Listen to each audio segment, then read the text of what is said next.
Del mediodía, gracias por la preferencia de cada siesta. Roberto, ¿cómo estás? Hola Mario, bienvenida a 11:33 en la República del Paraguay, 29,4. Alta es la densidad, la humedad en el ambiente que se siente y rápidamente ya saludamos a la ministra del Trabajo, Carla Basigalupo. ¿Qué tal, ministra? ¿Cómo le va? Un gusto. Buenas tardes para la audiencia de Canal 9. Buenas tardes, Roberto, Amalia, un gusto compartir con ustedes y con toda la teleaudiencia. Igual, vayamos por lo positivo. ¿Cuántos trabajadores ya se reinsertaron, especialmente aquellos que venían cesados en sus contratos a estas alturas de la cuarentena inteligente? Bueno, ya se reincorporaron al trabajo 53.557 trabajadores con los cálculos que hicimos hasta el cierre del día de ayer, lunes, por comunicación expresa de las patronales y también en cuanto a las empresas que pidieron suspensión y ya no renovaron ese pedido. Es decir, nosotros hacemos el conteo día a día de estos dos sectores. Las empresas que, digamos, comunican expresamente y aquellas que pidieron suspensión y ya no pidieron renovación de sus plazos de suspensión de contrato. O sea que 53.000, ¿de cuántos en total el universo, el aproximado que tenían ustedes censado, ministra? De 146.000, Roberto. 146.573 trabajadores que estaban en estado de suspensión. De esos ya 53.557 volvieron a trabajar. ¿Volvieron y no volvieron a solicitar tampoco el pedido, ministra? Bueno, claro, de estos 53.500 no volvieron a pedir prórroga. Ahora, hay otros que sí están pidiendo prórroga, que son esos sectores que no están todavía pudiendo volver de acuerdo al plan de fases de la cuarentena inteligente. Estamos hablando del sector de turismo. Sí. En el sector de turismo hablamos de aerolíneas, agencias de viaje, hoteles, también el sector de entretenimiento, es decir, todo lo que era espectáculos, entretenimiento en general, todo lo que requería, digamos, contacto social. También los centros educativos privados, sobre todo, obviamente, están pidiendo ya también porque la educación presencial no tiene todavía una fase de retorno, por lo tanto también están pidiendo. Y los clubes deportivos también ya hace unas 3 semanas empezaron a pedir suspensión de contratos de trabajo. Además, por supuesto, del sector también de restaurantes, que como ustedes saben están en comunicación y diálogo con el Ministerio de Salud, pero todavía no tienen una fecha cierta de retorno antes de la fase 4, que es recién en el mes de julio. Por lo tanto, también pidieron prórroga de sus contratos de trabajo. Sobre ese punto, ministra, se genera una disyuntiva, por abogados laboralistas insisten en que la ley establece como máximo y para casos excepcionales, como en este caso, la imprevisibilidad, que sería el concepto, ¿no? 3 meses como fecha o como límite, como tope. ¿Ustedes qué interpretación le dan y cuál es la posibilidad remota de que un empresario solicite la extensión de ese plazo? Roberto, en realidad no es que no hay una interpretación del Ministerio del Trabajo, hay una lectura literal del Código Laboral, nada más. El artículo 77 es muy claro, o sea, es el Código Laboral el que establece que la suspensión dura, digamos, o el empleador tiene el derecho de comunicar la suspensión de los contratos de trabajo por toda la duración de la causal.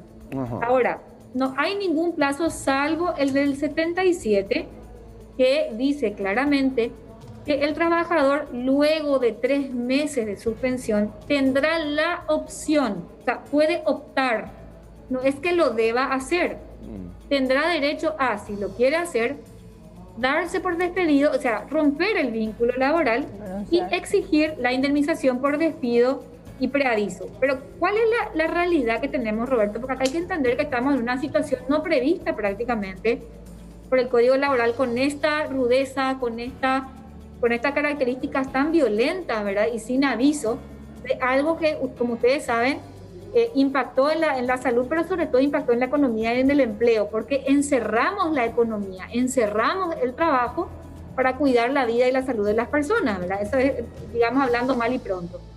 Pero entonces, en la práctica, ¿qué es lo que sucede? Sucede que el trabajador, lejos de querer romper el vínculo laboral, Roberto, lo quiere retener, porque ya sabemos que hoy es más difícil conseguir un empleo, porque tenemos más buscadores de empleo que comúnmente, de lo que comúnmente tenemos. Es decir, si ya teníamos antes 200.000 personas que buscaban empleo, Ahora tenemos más repatriados, que ustedes ya saben que son más de 6.000, pero vamos a llegar seguramente a 30.000. Y además tenemos los afectados ya por el COVID, que son más de 13.000 trabajadores que quedaron sin empleo. Entonces, hoy un trabajador que tiene un vínculo laboral en suspensión con una posible prórroga, piensa 3 veces en dar por terminado su contrato de trabajo, porque mientras tanto cobra una compensación por parte de IPS y también retiene la cobertura de seguridad social, es decir, tiene IPS para él y su familia y por supuesto la antigüedad también en los aportes jubilatorios. Entonces, la experiencia como ministra del Trabajo, participo de las audiencias de mediación, estoy siempre hablando con los trabajadores y empleadores, no hay ánimo en general de utilizar este plazo de 3 meses. Y es lo que nosotros instamos también, Roberto, ¿verdad? Porque si vamos a apelar a la equidad del artículo 6 del Código Laboral, es más que nunca tenemos que optar o que, digamos, velar por permanecer en el trabajo y para sostener el empleo. Entonces nosotros hacemos también un llamado, digamos, de conciencia de todos los operarios del sistema de justicia, también los abogados, de que más que nunca apelemos a la equidad y demos buenos consejos de retener el vínculo laboral. Más que nunca tenemos que apegarnos a esa generación de ingresos que dentro de poco, si Dios quiera, así como estamos viendo, imagínense, ya tenemos a 53.500 trabajadores que se reincorporaron a la actividad laboral. Eso quiere decir que la cuarentena está funcionando, que realmente estamos reactivando el empleo y que los trabajadores están recuperando su nivel de salario. Entonces, si hay una empresa que no puede volver todavía y pide prórroga de la suspensión, como esos sectores que yo les mencioné, lo importante es apelar a la paciencia del trabajador y el empleador que cobre la compensación económica de IPS, que como ustedes saben ya va a realizar un segundo pago y ya manifestaron desde IPS que podrían hacer un tercer y cuarto pago de acuerdo al dinero que va sobrando y de acuerdo a los trabajadores que ya se van reincorporando a la actividad laboral. Por lo tanto, apelamos a esa retención del bien. ¿Esa prórroga, ministra, sería por 3 meses de nuevo? ¿Se podría hacer por 3 meses de nuevo o es según necesidad? ¿Cómo se plantea eso? Según necesidad, Amalia. Siempre la suspensión siempre ha sido según necesidad, antes del COVID y durante el COVID. Es decir, empresas que pidieron 2 meses, 1 mes, empresas que pidieron ya 4 meses de entrada y empresas que ahora están pidiendo prórroga incluso hasta el mes de agosto e incluso ya hasta fin de año. Por ejemplo, el sector educativo, que ya sabe que no va a volver, está pidiendo prácticamente hasta fin de año la prórroga de suspensión. Ok. ¿Hasta cuántos meses entonces es el plazo? ¿Cuánto es lo que hasta qué tiempo se puede pedir? Mientras dure la causal, Amalia. Siempre que la causal esté activa. Y en este caso, ¿cuál es la causal? La causal es la cuarentena. Sí. Claro. Es decir, la imposibilidad de la empresa de operar más allá de la voluntad del empleador. Entonces, durante todo el tiempo que dure la suspensión, esa empresa puede pedir. Ahora, el trabajador siempre va a tener ese derecho del artículo 77 de decir, bueno, a los 3 meses ya no quiero esperar, quiero conseguir un nuevo empleo, y lo puede hacer. Sí. Pero la suspensión como tal no tiene un plazo acotado. Sí. O sea que se entiende muy bien. Sí. Finalmente es un derecho que ampara al trabajador, pero como es una contingencia única, la oferta, la demanda, se podría apostar a pedir a la empresa que lo indemnice, que probablemente también va a buscar un atajo. ¿Por qué? Porque la situación está cada vez más preocupante, más allá de que estemos avanzando, mirando el calendario en el marco de las fases de la cuarentena inteligente. Pero es un derecho que tiene el trabajador, pero de última podría seguir esperando a la espera de una mentada reactivación. Así es, Roberto, tal cual, correcta tu interpretación. Ya, en cuanto al IPS, ustedes trabajan muy de cerca. ¿Es la patronal la que tiene que elevar la lista? ¿Ustedes dan un visto bueno, un ok, o absolutamente no tienen participación en ese proceso que apunta al subsidio? Bueno, Roberto, de acuerdo a la reglamentación de la ley de emergencia, se estableció que las suspensiones de contratos son presentadas al Ministerio del Trabajo. El Ministerio lo que hace a través de una plataforma electrónica que nosotros creamos es hacer que el empleador comunique en un formulario que establecimos con una proforma, y el propio empleador, Roberto, como está inscrito ya en el Ministerio del Trabajo a través del REOP, que es el Registro Obrero Patronal, lo que hace el empleador, que tiene un PIN ya asignado por el Ministerio del Trabajo para la tramitación de su nómina, pone su PIN, digamos, y automáticamente la plataforma le estira su propio listado de trabajadores, el que él inscribió. Entonces ahí él tiene la opción de tildar en ese listado las personas que él quiere suspender. Entonces el Ministerio del Trabajo no tilda nada, tilda al propio empleador, o sea, en realidad el contador, ¿verdad? Que generalmente es el que tramita este tipo de cosas. Entonces, cuando ya tilda, lo que hace el Ministerio del Trabajo es estar en línea con IPS, realiza esta plataforma una resolución electrónica con código de QR y ya esa resolución es una resolución de preadmisibilidad. ¿Por qué? Porque lo que hace el sistema es corroborar que la empresa sea formal, los trabajadores sean formales y por supuesto la empresa cumpla con ese primer requisito que es tildar a los trabajadores que desde su propio listado y arrimar la comunicación a sus trabajadores, que es otro de los requisitos importante establecido en el Código Laboral. El empleador debe haber comunicado a sus trabajadores la suspensión del contrato. Con esos requisitos ya generamos la resolución electrónica, enviamos a IPS. Entonces, IPS lo que recibe es el listado tildado por el propio empleador, no por el Ministerio del Trabajo. ¿Qué pasa en la práctica? Quiero compartir esta casuística con ustedes. Nos pasa en la práctica a veces que el contador se equivoca y tilda mal. Entonces, por ejemplo, quería suspender solamente a 3 personas y el contador tildó a 50. No está pasando tan bien. Entonces, ¿qué es lo que hacemos?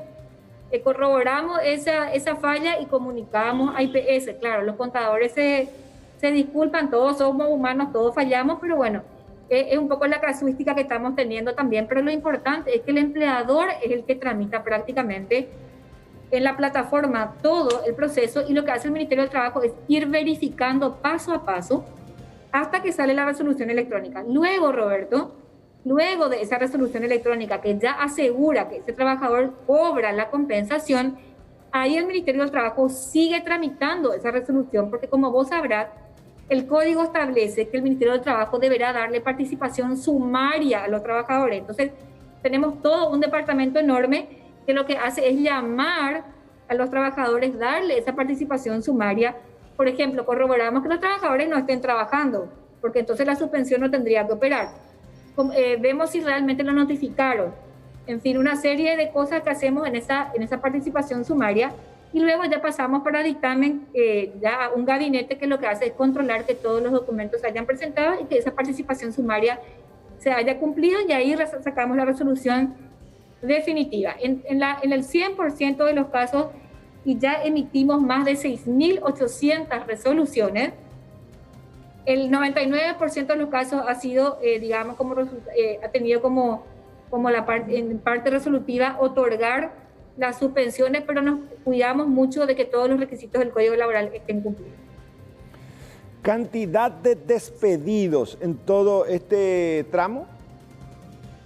Bueno, según registros de IPS, que es el que, digamos, registra todas las bajas, tenemos más de 15.000 personas despedidas entre lo que sería abril y mayo, digamos, concluidos, y otras bajas que se producen ya por otros motivos, pero sí tenemos más de 15.000 personas despedidas y denunciado el despido injustificado.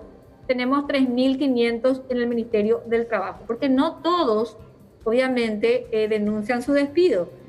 No todos van y, digamos, hacen la gestión de cobro de indemnización. Algunos llegan a un acuerdo con su trabajador, con su empleador. Nosotros tenemos 3.500 denuncias que ya hemos procesado.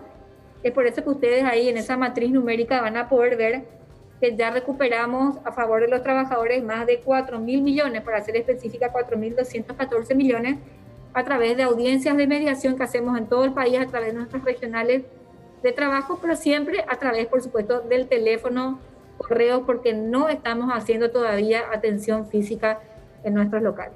Ahora, en el mejor de los casos, con la implementación de la fase 3 a partir del día lunes, ministra, ¿cuántos más se sumarían a estos 53.000 de los cuales usted hablaba? Ahora, teniendo en cuenta que nos espera una cuarta fase todavía y lo que ella ya decía, que hay varias empresas que están solicitando a partir de ahora recién. Muy buena pregunta. Como ustedes saben, en la fase 2 se incorporó la mayoría de los trabajadores. O sea, la parte gruesa de los trabajadores vino en la parte 2. Por eso nosotros fuimos muy enfáticos desde el principio de cuidar mucho que no volvamos atrás, porque sí iba a producirse o se producirá, Dios no quiera que ocurra, una catástrofe económica en el empleo, porque la mayoría volvió en esta fase 2. La fase 3 lo que va a incorporar, así como está establecida hasta ahora por lo menos, es solamente los trabajadores de complejos deportivos, porque en la fase 4 recién, como ustedes pueden ver, está ya la parte, digamos, de entretenimiento, turismo, restaurantes. Entonces, en esa fase 4 sí que ya es, en el mes de julio se va a, digamos, a incorporar una masa grande nuevamente de trabajadores.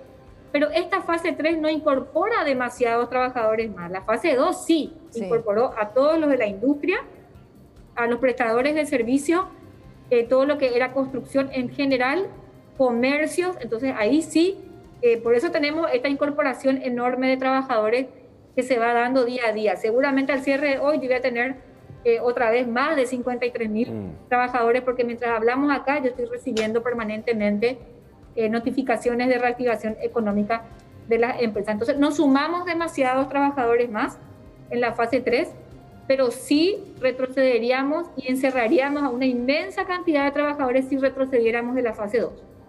En cuanto, yo sé que la cartera a su cargo es trabajo y seguridad social, pero ayer hablábamos con pequeños empresarios, medianos empresarios de Salto del Guairá, Ciudad del Este, y ellos no quieren apostar al despido, incluso se acogen a esa posibilidad de la suspensión de contratos, pero esperan un auxilio financiero. ¿No hay una repartición a su cargo que pueda coordinar ese tipo de políticas con industria y comercio y precisamente con otras carteras que puedan permitir una sostenibilidad del trabajo en tiempo y espacio en esta crisis, ministra? Sí, Roberto, contarte que obviamente de todas las suspensiones que nosotros dimos y realmente nos esforzamos muchísimo porque el Ministerio del Trabajo no tenía capacidad presupuestaria ni en recursos humanos para emitir más de 200 resoluciones por día, que es lo que estamos haciendo.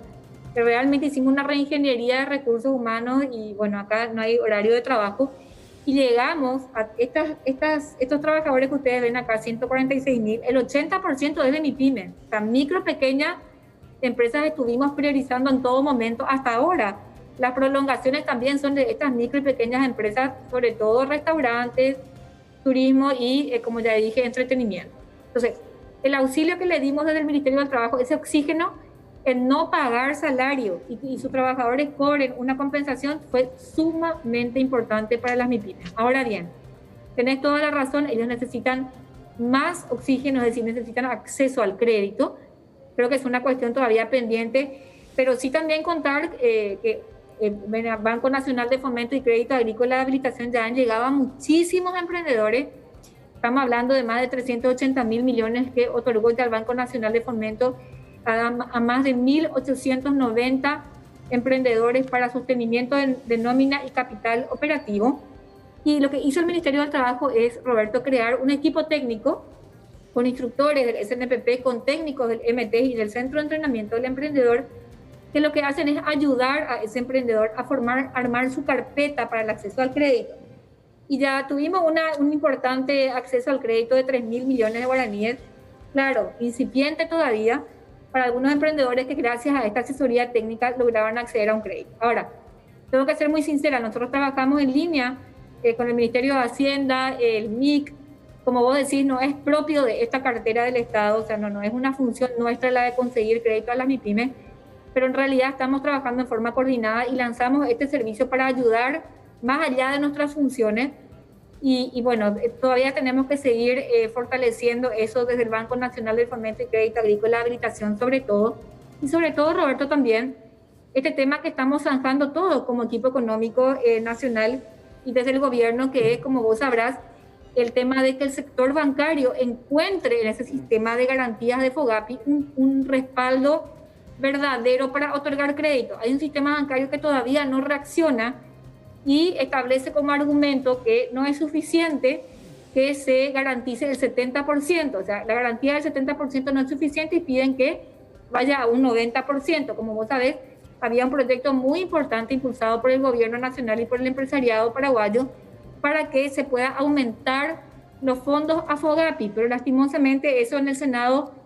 no tuvo éxito y ahora está en Cámara de Diputados necesitamos que FOGAPI tenga más recursos para que se pueda dar una garantía mayor al sector bancario y el sector bancario reaccione con una mayor eficiencia y, por supuesto, con mayor otorgamiento de crédito a todas las MIPYMES. En eso estamos trabajando fuertemente, pero estas reacciones, digamos, que dependen también de otros sectores, a veces no son tan rápidas como quisiéramos, y por supuesto dependemos también de otros sectores para que todo esto se dinamice. Sin embargo, vuelvo a decir, seguimos construyendo este tipo de respuestas porque sabemos que es una necesidad todavía grande de las MIPYMES.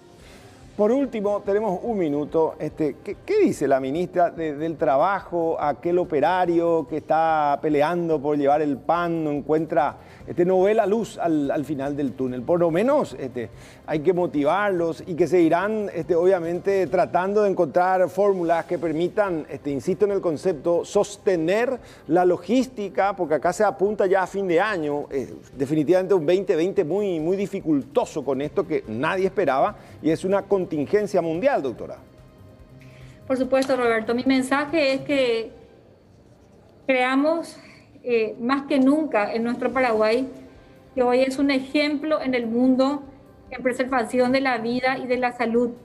Creo que todos nos tenemos que sentir orgullosos de que Paraguay sea un ejemplo en eso y ahora tenemos que ponernos el doble compromiso de que Paraguay también sea un ejemplo de transformación, de reactivación del empleo.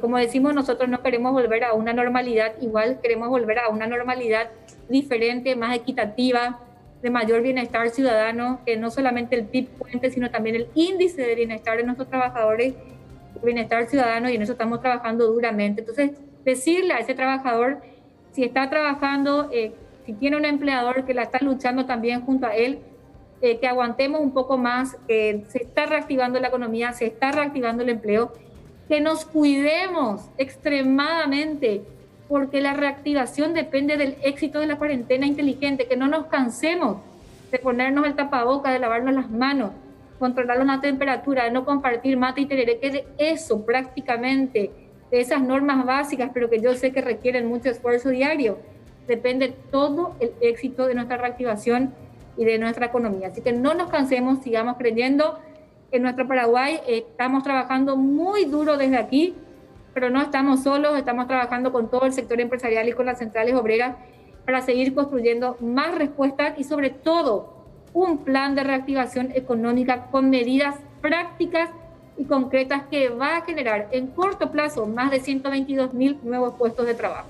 Bueno, ministra, muchísimas gracias. La liberamos porque otros colegas también la esperan. Un abrazo, muy amable. Muchas gracias, a las órdenes. Hasta luego. Carla Basigalupo, ministra de Trabajo y Seguridad Social. De hecho, Amalia, todo cuanto se diga a lo mejor no alcanza para aquel trabajador que hace 3 meses está sin poder llevar el sustento a casa. No alcanzaron los subsidios, Putribó, Ñangarecó, está pendiente probablemente de su teléfono de algún anuncio. Y también eso que decía, para que se entienda muy bien, porque algunos laboralistas insistían, 3 meses. Y a partir de allí, claro, tiene el trabajador el derecho de exigirle a su empresa, despedime nomás ya. Claro. Sí, pues ya no aguanto. Sí. Pero con esta situación probablemente su empresa le va a decir, ok, tenés un derecho, recurrir a tribunal y eso tiene otra vez sus vueltas. Claro, y dentro de todo es mejor cobrar, y esperar aunque sea un nomás poquito, y estar ¿verdad? ahí con la posibilidad de que en un par de meses a lo mejor va a tener garantizado su trabajo, ¿no? Y lo que quedó más que claro también que esto se va a extender por el tiempo en que el empleador necesite Considere recurrir necesario a esta figura, ¿verdad? Sí, que señora. hay muchas que ya lo están haciendo hasta fin de año. Entonces, claro, con respecto a ese tema. Vamos a la información en vivo con nuestro compañero Natanael Cáceres. Él está en una manifestación también por parte, en este caso, de trabajadores informales. Nata, ¿cómo estás? Buenas tardes.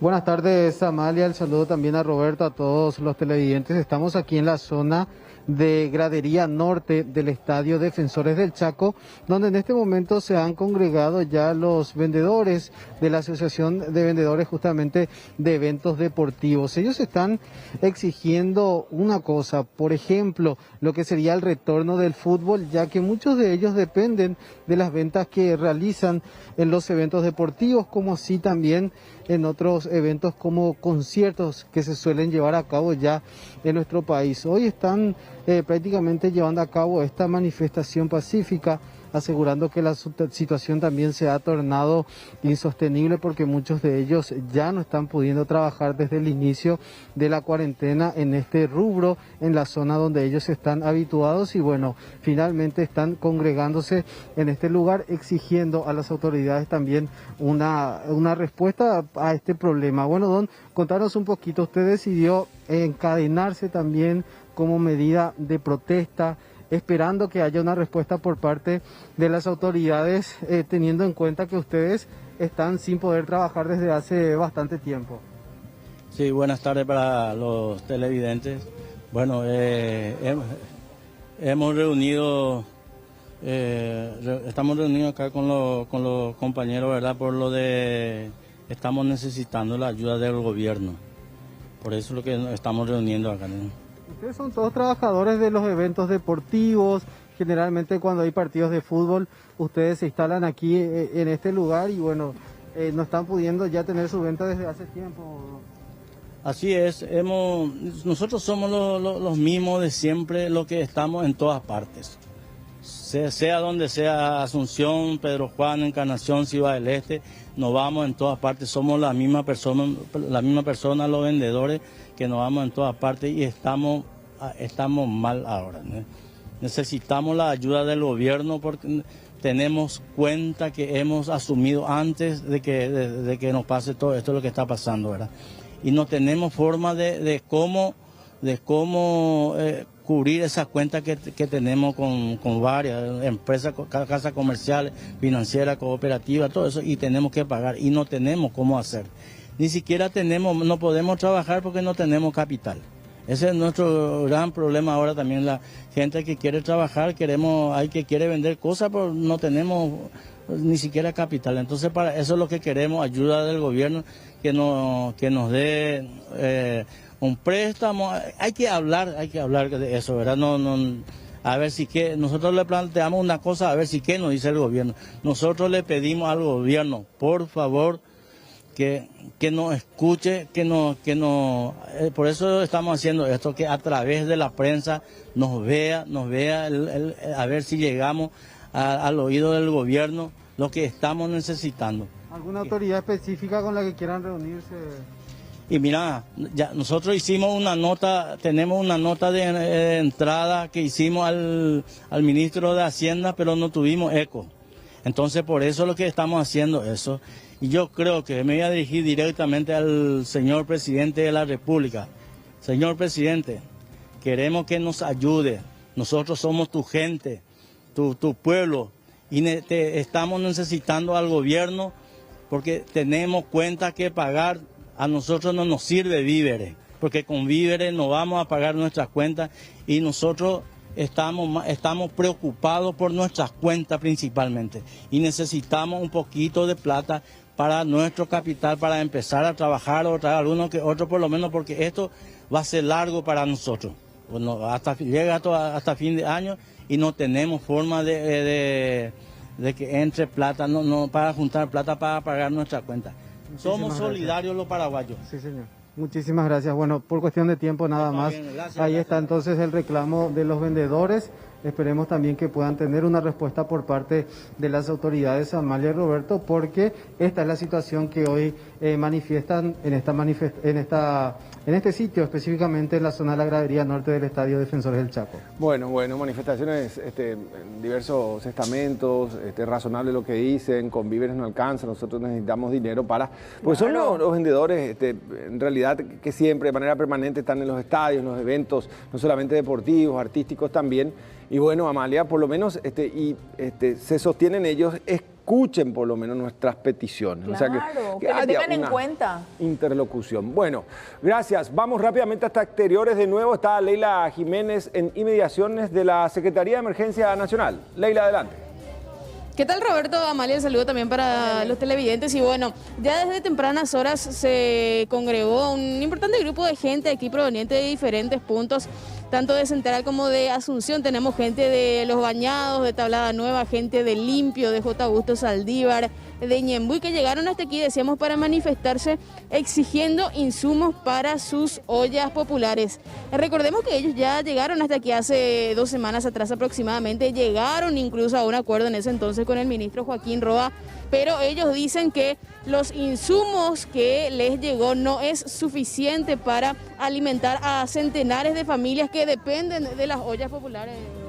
Y malas tardes sería, ¿verdad? Porque venimos otra vez, por enésima vez por ahí, ¿verdad? Para una mesa de diálogo, lo que queremos, una mesa de diálogo, porque creo que ellos no tienen conocimiento de qué es lo que conlleva con una olla popular.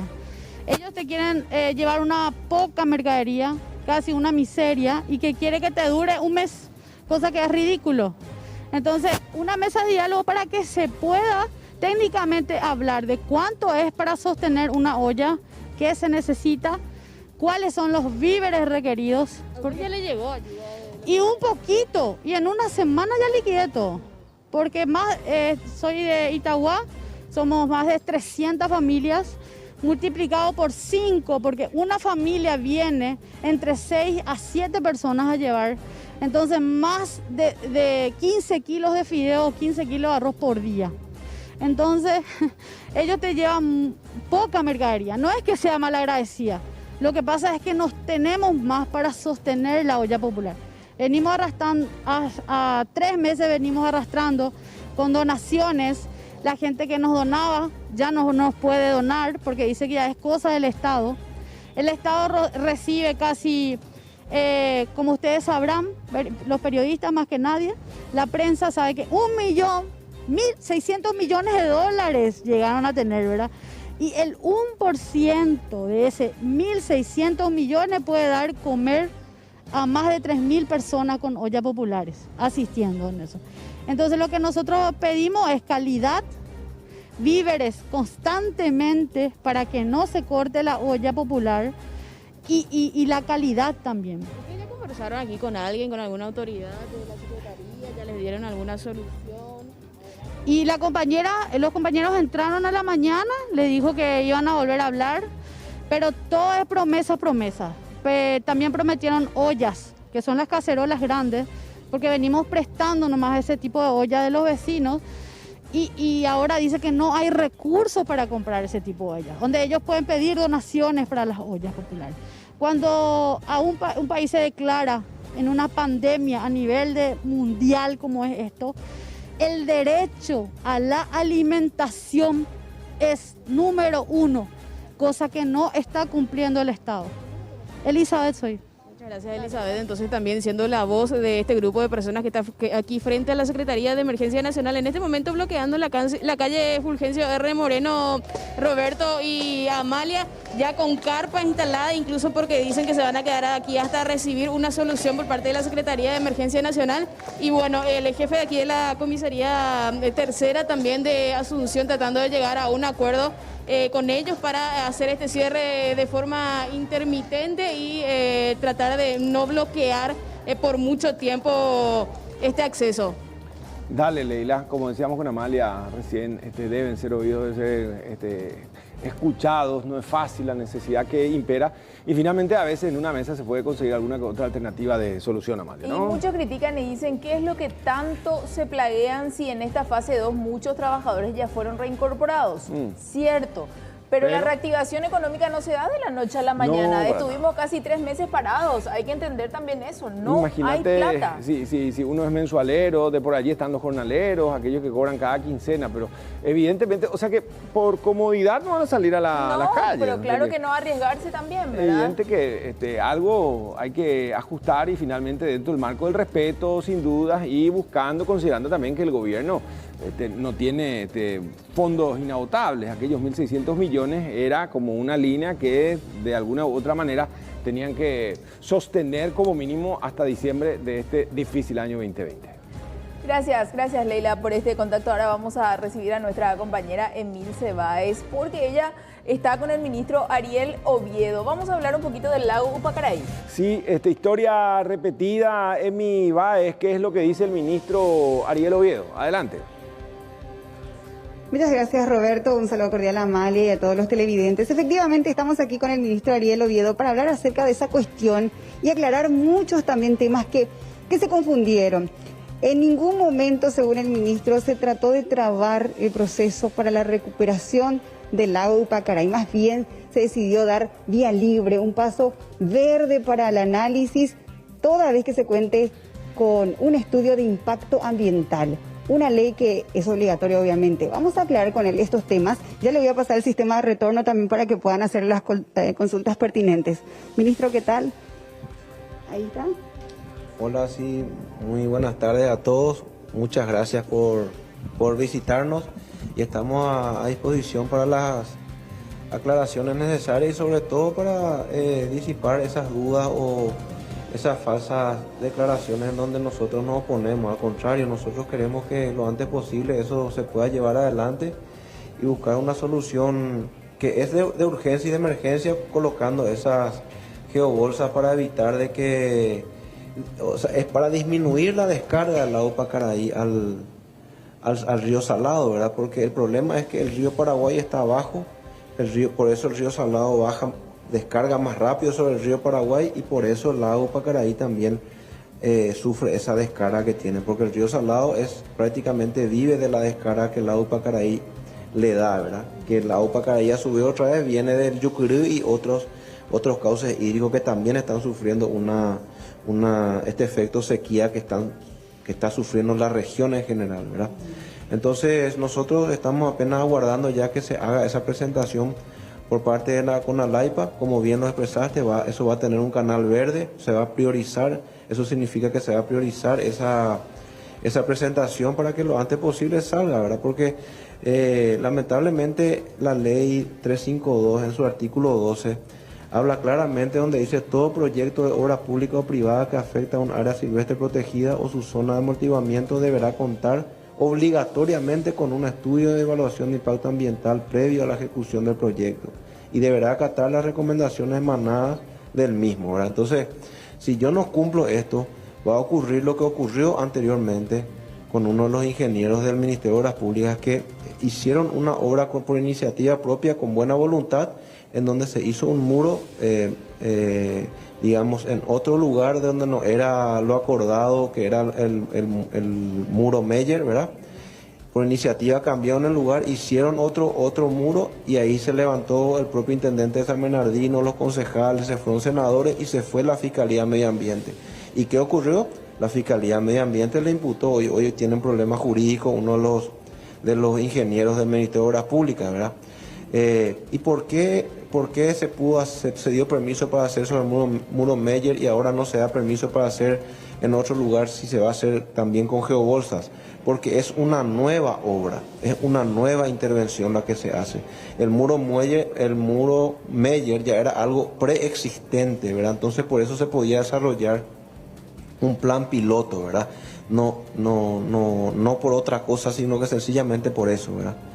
Entonces, el problema del lago Pacaraí, acá yo le mandé unos materiales para poder tener de apoyo en donde se habla claramente cuánto costaría el problema de fondo solucionar del lago Pacaraí. Acá saneamiento integral del lago Pacaraí, esto está hecho por la ADAPSAN del Ministerio de Obras Públicas y hablamos de 350 millones de dólares por una parte y después las obras de saneamiento y de planta de tratamiento de efluentes cloacales de la cuenca, de los distritos que afecta, digamos, el lago Pacaraí, que son otros 450 millones de dólares, ¿verdad? Entonces, primero que nada necesitamos entender de que esta es la obra, esta es la necesidad real de fondo que hay que llevar adelante para que pueda solucionarse la problemática del lago, ¿verdad?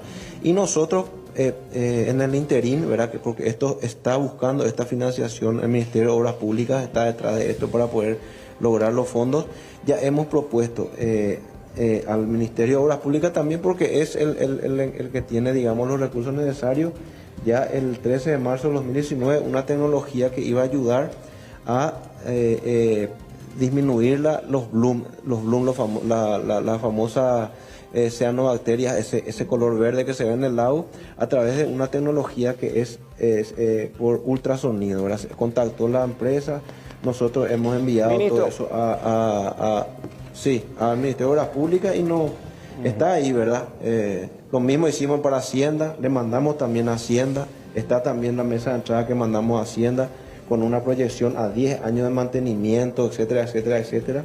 Y por último, queremos contarle que en el 2019 hemos hecho 135 intervenciones en la cuenca del lago buscando justamente contaminantes y en el 2020 ya estamos en 65 intervenciones. Por lo tanto, dentro de lo que es nuestra posibilidad lo hacemos, ¿verdad? Y la tecnología que se le planteó, aquí está el gobierno de la República Dominicana diciendo de que le ayudó a recuperar una reserva de agua que le da agua potable a 4 millones de personas. Y está acá que también yo le acerqué a usted, ¿verdad? Y por último, al gobierno de Taiwán le estamos por solicitar estos medidores que son flotadores para poder determinar con alerta temprana contaminaciones que se puedan dar en los cauces hídricos en general, porque nosotros tenemos apenas 9 fiscalizadores para la República de Paraguay. Entonces esta tecnología lo que va a hacer es identificar el lugar exacto donde está ocurriendo la contaminación y poder puntualmente irnos a ese lugar a intervenir, porque ahora no tenemos otra más que atender cuando hay una denuncia, ¿verdad? Una denuncia a la ciudadanía, porque no tenemos forma de poder tener estas alertas tempranas, ¿verdad? Y recién ahí actuamos. Entonces son estas las acciones que nosotros venimos llevando y bueno, ojalá que pronto se puedan concretar. Ministro Oviedo. Una consulta que quieran hacerle, el ministro tiene sistema de retorno, compañero. Sí. Tan claramente expuso, finalmente, ¿dónde estaría el tropiezo entonces? ¿El tropiezo en cuál es todo esto del lago Pacaraí? Claro, porque al final hay críticas, no es la primera vez, son décadas buscando, apuntando a una solución. Así. Usted te expuso ahí que son diversas aristas, no es fácil, tampoco imposible. Sin embargo, ahora se dice, desde MADES impiden. Sin embargo, usted dice, no, nosotros le damos canal verde. Entonces, ¿cómo tiene que entender la audiencia? Eloicua. No, y la audiencia, nosotros junto con la CONALAIPA hemos tenido, en febrero ya se aprobó esta idea de llevar adelante este tema de la geobolsa, ¿verdad? En febrero de este año, ¿verdad? Y en esa reunión misma yo he dicho, no hay ningún problema, ya nosotros esperamos la presentación de esta propuesta para poder dar los vistos buenos correspondientes.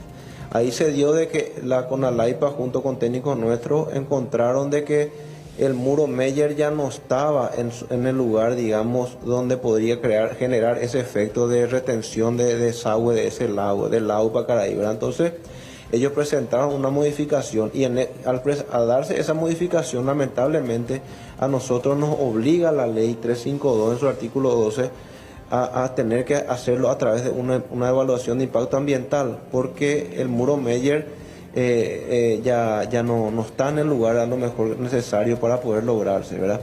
El MADES está en coordinación con la CONALAIPA está trabajando con el Ministerio de Obras Públicas para solicitar esta evaluación de impacto ambiental y se pueda poner esa geobolsa. Pero de vuelta le digo, la geobolsa es para desacelerar a lo mejor la descarga que tiene el lago Pacaraí hacia el río Salado, pero no es la solución de fondo de que estamos hablando, que yo le mostré acá, que está en el Ministerio de Obras Públicas, que es el saneamiento del área de la cuenca, ¿verdad? Ahí estamos hablando de estas inversiones grandes que se tiene que como gobierno tomar, en donde hablamos de 450 millones, 350 millones y 250 millones de dólares. Por lo menos algunos de estos proyectos necesitamos de que eso esté dentro de la línea de inversión del Ministerio de Obras Públicas y la información que yo tengo es que el Ministerio está buscando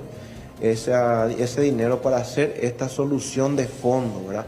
Mientras tanto, esto no se haga, como te estoy diciendo, se van a hacer geobolsas, esta tecnología que le acabo de mostrar que está aprobada va a ayudar a que no haya la cianobacteria, ¿verdad? Pero pero la solución de fondo es esta inversión que se tiene que hacer y que eso ya se viene hablando y discutiendo, como bien todo el mundo dice, de hace 15, 20 años, ¿verdad? Y a todos estos temas que usted menciona, ministro, también se le suma lo que tiene que ver con los factores naturales, ¿verdad?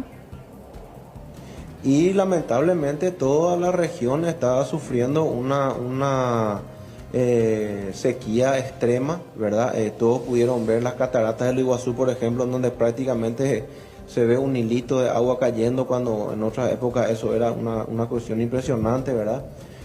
Ayer mismo estaba escuchando yo que hay otros ríos en el Uruguay que se secaron luego, ¿verdad? Y el río Paraguay mismo, ¿verdad? Ha bajado muchísimo su nivel, el río Paraná, el río Iguazú. Itaipú tuvo que hacer una liberación para que pueda tener de vuelta caudal el río Paraná, el río Iguazú, ¿verdad? Pero para que cae otra vez en otros ríos, ¿verdad? Por lo tanto, es una problemática el descenso del nivel del agua que, por esta situación de sequía que se está dando a nivel regional, ¿verdad? Los cauces en general están sufriendo una falta de carga por falta de lluvia, etcétera, etcétera. Sobre todo por falta de grandes lluvias, que es lo que realmente carga de vuelta, digamos, los cuerpos de agua, ¿verdad? Por último, mirando el calendario, ministro, yo sé que es interinstitucional el trabajo, pero ¿en cuánto tiempo se podría ejecutar todo esto que se tiene muy claramente esbozado en gabinete? ¿Cuánto tiempo se podría ¿En cuánto tiempo? emplear como para ejecutar lo que venimos hablando?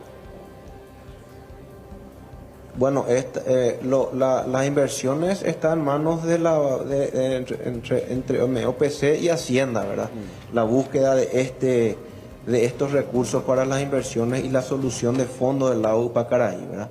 Eso correspondería ya al Ministerio de Hacienda, como le digo, con el Ministerio de Obras Públicas y Comunicaciones, al igual que estas propuestas intermedias que nosotros ya hemos presentado también ahora, que es dinero, no mucho dinero, ¿verdad? Que también ustedes tienen ahí, entiendo, los materiales en donde pueden claramente entender la situación. Y bueno, esto que vamos a trabajar para la detección de alerta inmediata, vamos a solicitar al gobierno de Taiwán si no pueden, porque ellos tienen muy buena tecnología en relación a este tema, si nos pueden en este ámbito de cooperación darnos a nosotros y con esto tener un área de monitoreo permanente, ¿verdad? Pero como le digo, esta parte financiera y de fondos escapa al MADES, ¿verdad? No tiene luego el MADES la función de hacer ninguna obra. El MADES lo que hace es que dentro de las áreas protegidas, las obras que se hagan acorde a la legislación ambiental, y fuera de otros proyectos adelante lo hagan dentro de una reglamentación ambiental. Nosotros no tenemos la función, y ni si la tuviésemos, no tenemos los recursos. Yo quiero decirle de que mi presupuesto es el 0,06% del presupuesto general de la nación, o sea, unos 7 millones de dólares por año, ¿verdad? Tengo 9 fiscalizadores para la República de Paraguay y 54 guardaparques para 2,5 millones de hectáreas, en donde claramente la Asociación de Conservación habla de que por lo menos debería tener un guardaparque cada 500 hectáreas, ¿verdad? Estamos hablando de por lo menos 4.500, 5.000 guardaparques. Entonces,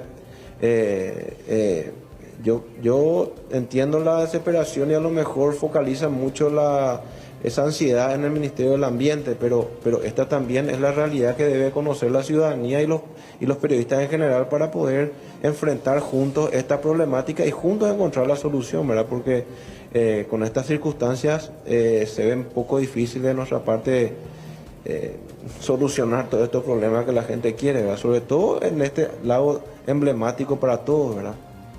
Ministro, gracias por estos minutos para con Canal 9 EMI. Muy buen trabajo. Amalia. Gracias, ministro. Nosotros cambiamos de Muchas tema gracias. y vamos a hablar de esta situación que se vivía en la zona de Pedro Juan Caballero, específicamente con un líder campesino que fue baleado. Supuestamente intentó invadir una propiedad privada. Lo cierto es que hablan que es una consecuencia de un conflicto de larga data con el administrador de este establecimiento rural.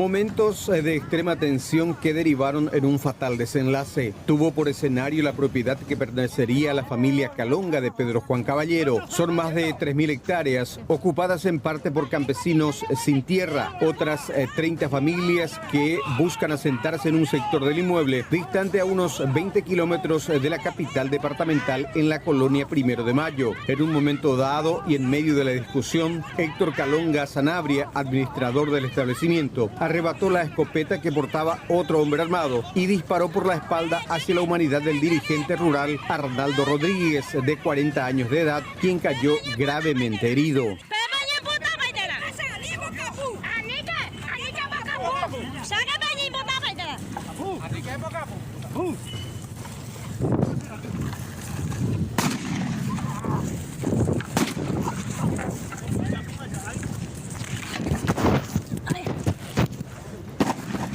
Un comunicador de la zona presenció el grave incidente y señaló que en principio no se pudo auxiliar al herido ante la presencia de capangas armados al servicio del propietario, quien luego de disparar seguía lanzando amenazas.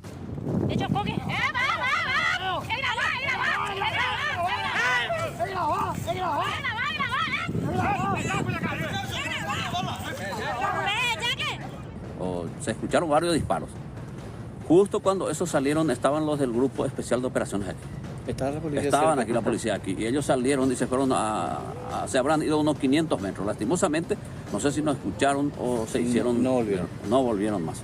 Volvieron después, muy tarde ya. Y ya después de ocurrido el hecho. Y cuando estábamos clamando por la presencia de la policía, con arma en mano, él decía que vengan a rescatarle para que se caigan uno a uno, ¿verdad? Y no podíamos ni siquiera firmar porque había los 4 funcionarios de él con armas largas y más uno con pistola que apuntaba directamente, ¿verdad? Yo estuve detrás de aquellas casas que se ve allá, esa casa verde, estuve detrás tratando de desarmar y ellos también apuntaban armas largas hacia ese sector. Entonces, uno, por salvar su vida, uno tiene que esconderse, ¿verdad? Lastimosamente ocurrió este hecho. Posterior al incidente, llegaron de nuevo al sitio efectivos del Grupo Especial de Operaciones de la Policía y demoraron al sindicado como autor del disparo, pero sin embargo, otros hombres armados contratados lograron salir del inmueble. La policía, y abogados de la policía, y cuando con ambas ya pota hija o puta hoy que le camioneta de la Icorapuga, pues no le capan que fuera un país general. A orden, no le capan que fuera boca puja a la gente. Entonces, no boca puja no le capan que fuera o poja ella la y copeta la otro COVID. Hombre poti de la cuña calle. Hombre poti de caray. Otra pobladora refirió que ya el pasado sábado sufrieron el ataque de estos hombres armados, quienes destruyeron e incendiaron las pocas pertenencias que tenían en el sitio. Bueno, en base que hoy armamento debe a un bocapupaidores ari, o japupaidores cosas, o japupaidores auto, como ya la gasolina ve esto Calonga la autores o japupaidores, o japupaidores la oreroga o boro ya paidores en bipuro herramientas.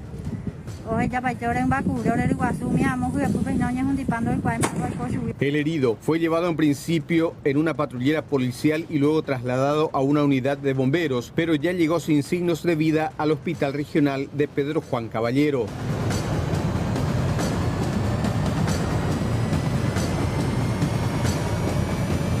Aproximadamente 1000 metros de la comisaría de Vista Alegre. Alcanzamos a la policía y pues nos pasaron a nosotros. Pero ya estaba mal. Estaba con signo de vida todavía, pero estaba mal. Pero por el trayecto del camino ya no dejó el señor.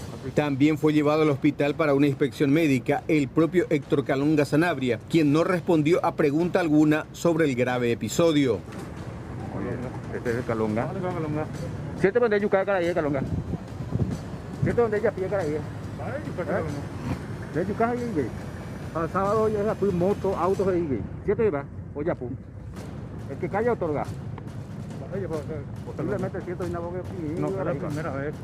Y no es la primera vez que se te denuncia. Hace bastante tiempo. Dicen que soy muy violento y que le mataste a este presidente de la comisión. ¿Es cierto, viejo?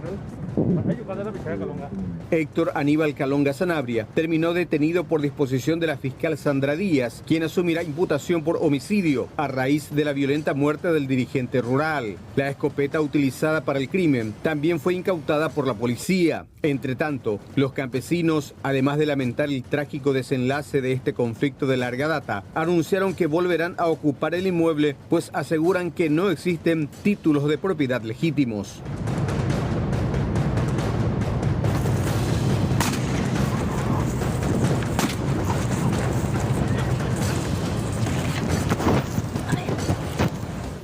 Criminal, sin duda se espera una intervención fiscal, la policía que ya hizo su trabajo, pero por sobre todo una condena a futuro ejemplificadora. Inseguridad en las calles de Fernando de la Mora, está con el reporte en vivo, en directo Judith Colexa. Hola, ¿cómo estás? Buenas tardes.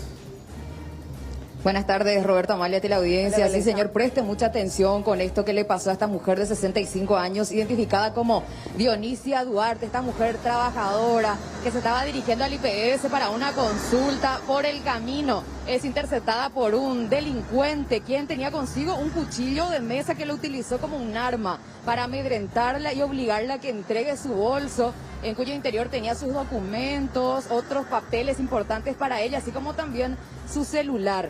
Menos mal, decía doña Dionisia, que no llevaron mi dinero que suelo guardar aparte, ya preparada prácticamente ante la inseguridad que se vive últimamente en el área central. Específicamente este caso ocurrió en Fernando de la Mora, zona norte. Con lágrimas en los ojos nos relataba doña Dionisia cómo vivió este momento de atraco donde ella resulta ser la víctima. Yo atrás de él corría, pero ya no podía más porque rápido no se iba. Y ¿cómo es? ¿Estaba saliendo de tu casa? Yo me quedé mal luego. Tremendo susto, doña Dionisia. Sí. No podía ni hablar después porque yo me quedé mal. ¿Te apuntó con su cuchillo, doña Dionisia? Me mostró ese cuando yo me di la vuelta así, me mostró ese y después corrió. Ay, perdón. ¿Le huilan de platita? Menos mal, plata no. Estaba en mi cartucherita así, un 100.000 guaraní, puse ahí mi plata más grande, puse acá en mi bolsillo. Y menos mal que no encontró ese, no llevó ese. ¿Qué había en tu bolsa, doña Dionisia? Y solamente mi celular, 2 celulares. Y mi llave de la casa. ¿Pudiste recuperar? No. ¿Solo tu cartera? Y llevó con la cartuchera, ese llevó todo. Y había en ese mi remedio entre unas cuantas cosas así, para colorete y eso así. ¿Dónde te estabas yendo? Y yo me iba en IPS. Yo cuando me estoy por alcanzar la farmacia Punto Farma, ahí lo que me agarró. Bueno, ese era el relato de doña Dionisia, quien todavía no supera lo ocurrido, incluso porque ella todavía se encontraba en la comisaría para proceder al reconocimiento de su victimario, a quien reconoció plenamente, por cierto, porque tenía la misma vestimenta, incluso se encontró en su poder la cartera, pero no así lastimosamente su celular, que aparentemente él ya comercializó o hizo alguna que otra cosa consigo, pero lo cierto es que ya no se pudo recuperar. Por otra parte, también, una vez más, la Comisión de Seguridad Vecinal fue fundamental para poder atrapar a este delincuente, teniendo en cuenta que la mujer va hasta el presidente de la comisión, quien cuenta con la central de monitoreo de las cámaras vecinales y también, por cierto, cuenta con el botón de pánico que alerta inmediatamente a la policía, que estuvo allí un poco después que se le dio aviso. Es por eso que estamos repasando con ustedes las imágenes de Circuito Cerrado de Televisión de la Comisión Vecinal, que muestra la forma en cómo procedió este solitario delincuente, que aparentemente, compañeros de la audiencia, estaba bajo los efectos de estupefaciente. Vamos a compartir con ustedes los dichos del comisario principal Oscar Jiménez, el jefe de la Comisaría Segunda Central, con respecto al trabajo de detención de este asaltante. Efectivamente, ya con los videos ya pudimos corroborar con la vestimenta que tenía, que es nuestro principal elemento de prueba en este momento. ¿Qué se recuperó de su poder, comisario? La cartera ya tiró en parte. Al notar la presencia policial en su vida, ya tiró el aparato celular y la pertenencia de la señora. que se llevó una consulta en el IPS. Tenía todo su documento de tratamiento médico, ¿verdad? ¿La cartera recuperaron o no? La cartera de las documentaciones. El celular lo que no se recupera hasta el momento. Según él, manifestó que tiró en un patio baldío, pero por su estado, cómo se encuentra, no pudimos conseguir otros datos. ¿Tiene varios antecedentes él? No tiene antecedentes. Efectivamente, ya cuando... Bueno, una vez detenido este delincuente se pudo identificarlo. Se trata de Joel Mateo González Cabañas, de 25 años, con quien también dialogamos. Él dijo, soy cantante pero no ladrón. Escuchemos sus dichos.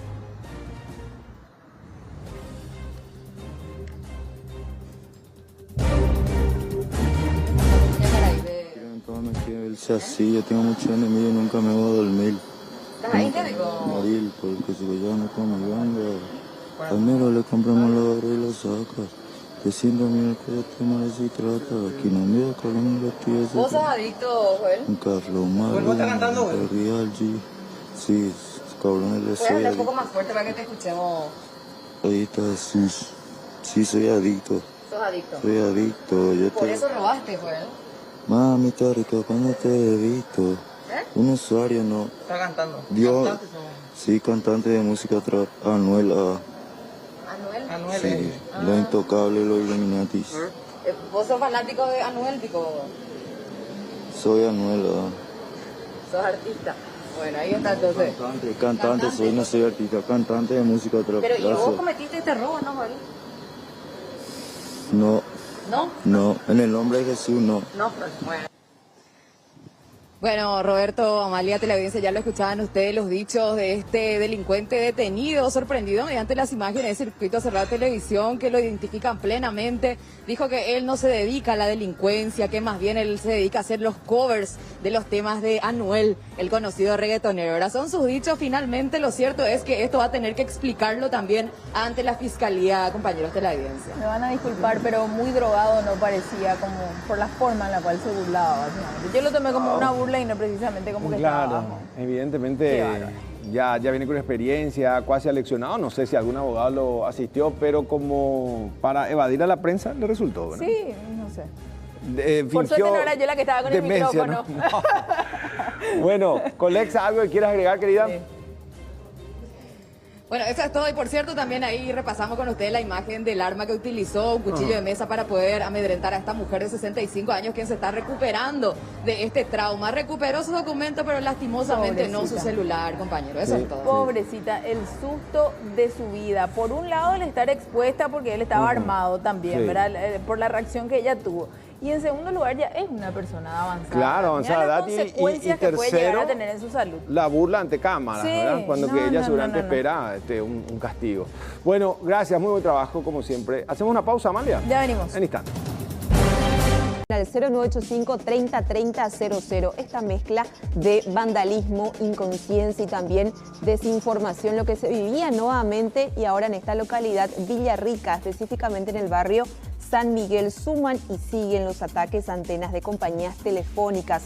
Esta vez se registraba en este lugar una vivienda donde supuestamente se encontraba una antena 5G. ¿Qué hicieron los pobladores? Fueron hasta este lugar para quemarla en su totalidad. Acudieron al llamado también de los vecinos, los bomberos voluntarios. ¿Qué hicieron estos pobladores que estaban protestando? Apedrearon completamente el carro de bomberos. Esto era lo que acontecía.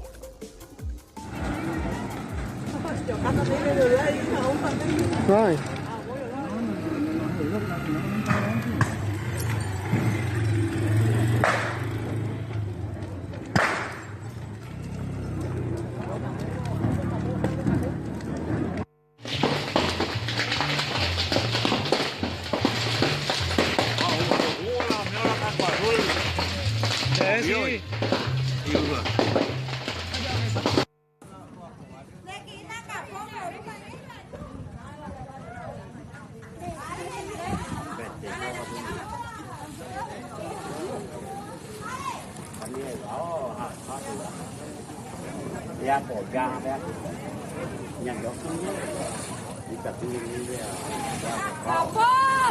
Lamentable realmente este hecho que se registraba, repetimos, en Villarrica, lo que puede llevar a hacernos una noticia falsa. Realmente esto que también tiene que intervenir a todas las autoridades para aclarar acerca de esta situación. No hay tecnología 5G, tampoco las antenas 5G no transmiten virus, eso hay que saber. Pasemos a otra información y esto que se daba en un domicilio en la ciudad de San Lorenzo. De esta manera entraban los malvivientes a robar, ingresaban primeramente para poder entrar a la casa, llevar algunos objetos de valor. Finalmente fueron hasta donde estaban los vehículos que se encontraban en el garage. Así fueron captados por imágenes de circuito cerrado. Entraron a la casa, vieron si podían ingresar, pero se percataron de estos automóviles. ¿Qué hicieron? Rompieron por completo estos automóviles y se llevaron todas las pertenencias.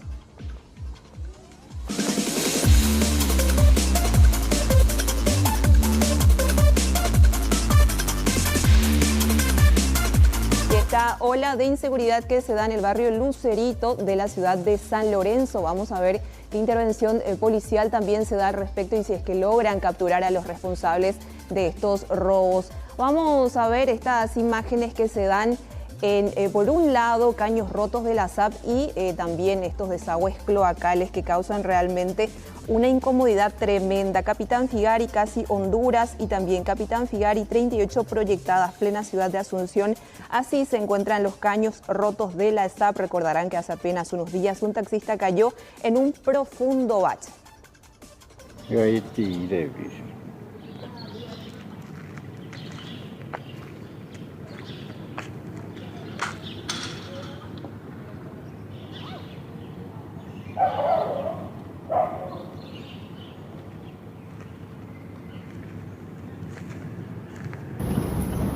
Calle Capitán Figari, cerca del Colegio San Clemente, Capitán Figari, casi Honduras.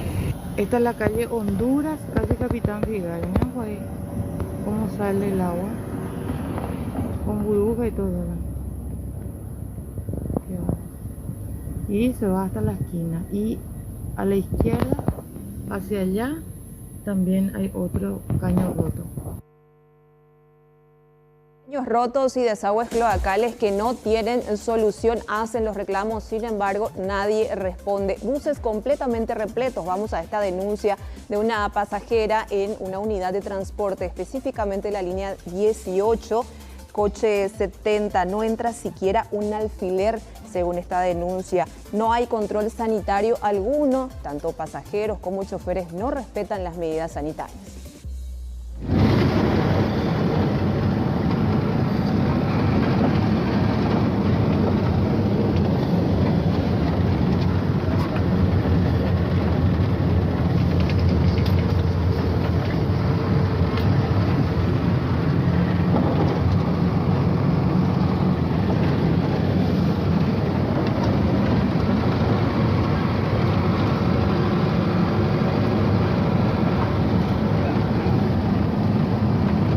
Esta es una situación que lamentablemente se da todos los días.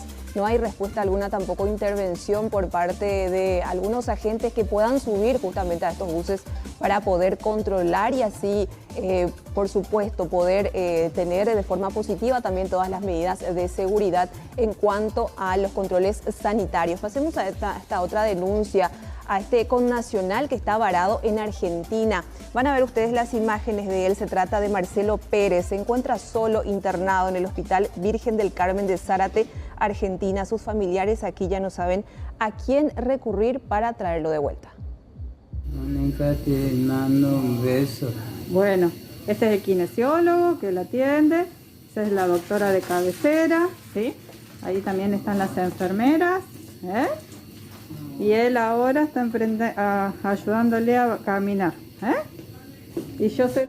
Requiere de cuidados especiales y de todo el cariño de sus familiares, decían justamente la denuncia, que realizaron también todas las gestiones en el consulado y repatriados, pero hasta el momento no hay respuesta alguna. Pasemos a esta noticia positiva, nos vamos hasta la zona del Alto Paraná porque más personas se están recuperando. Compatriotas fueron dados de alta de un albergue en Alto Paraná, 51 connacionales que cumplían cuarentena obligatoria. ¡Aplausos!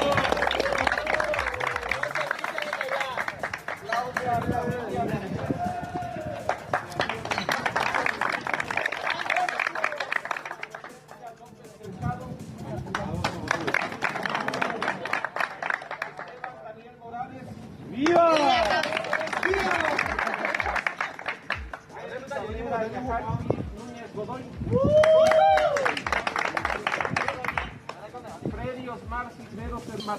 Martínez. Y así estos paraguayos que felizmente podrán retornar nuevamente a sus hogares. Sigan enviándonos sus videos al 0985 30 30 00. Continuamos con más información.